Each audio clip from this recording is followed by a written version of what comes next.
Hi, boys and girls. It's been so long since we were together, and we've gotten a lot of snow. I hope you guys were able to go out and play and make a snowman. I have a new story for you today. It's one that you probably know. It's called Noah's Ark, but it's one of my favorite stories, and I just think it's so cute and wanted to read it to you. So here we go. Noah's Ark.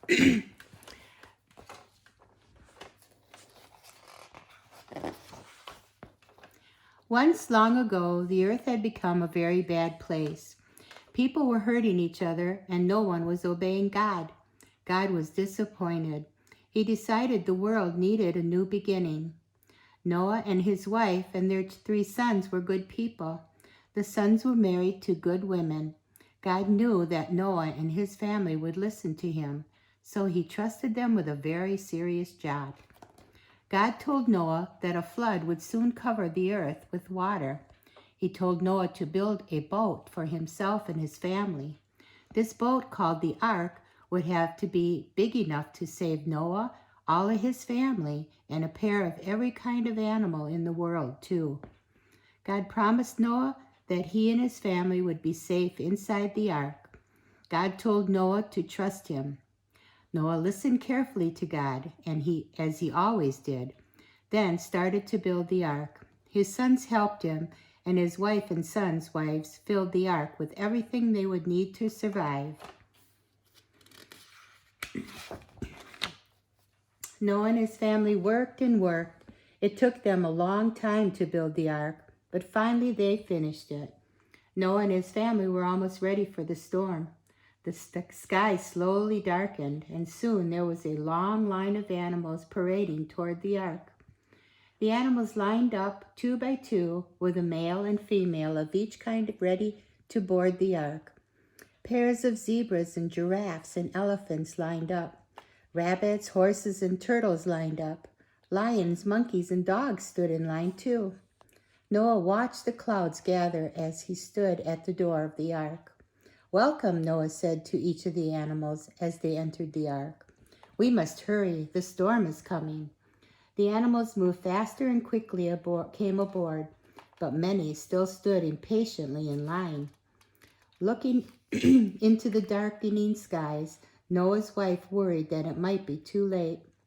"God told me to trust him," Noah said. "He will protect us." At last, when all the animals had entered, Noah and his family boarded the ark. Noah pulled up the plank and sealed the door shut just as it began to rain. First, only tiny drops of water fell, but soon sheets of rain pelted the ark. The ground quickly turned to mud. The mud quickly became big puddles. The puddles quickly became ponds and then lakes. It rained and rained. It rained for 40 days and 40 nights. Water covered everything. There was no land anywhere.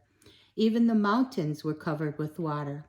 But Noah and his family and all the animals were safe and dry inside the floating ark.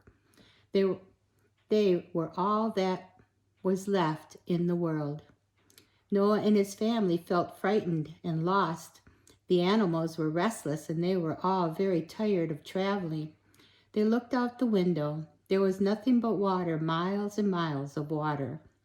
They knew that God would take care of them, though, because God had made a promise to Noah.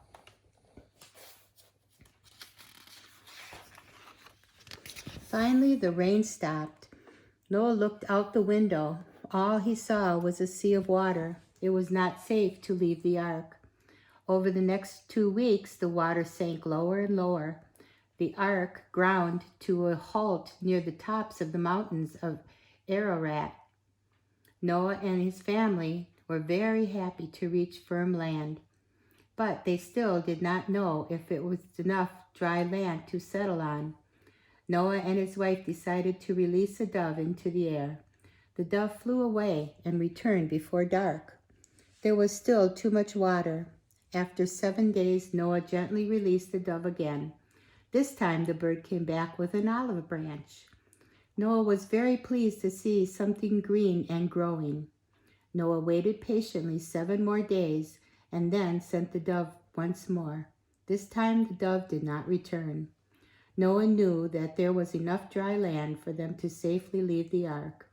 Then God spoke to Noah, "Go out of the ark and be free. The flood is over." 2 by 2, the animals left the ark. They went out in search of homes where they could create new families.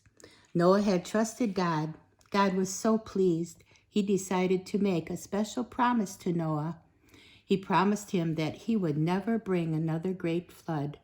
To mark his promise, God created a beautiful rainbow of colors. He told Noah, "I have set my rainbow in the sky. The rainbow will be the sign of my promise to you and the earth. After each rain, look for the rainbow. It is my everlasting promise to you." The end. I hope you've liked this story, boys and girls. I found a craft that you can do as well and make a Noah's Ark craft with Mom and Dad. And I will see you next time. Bye.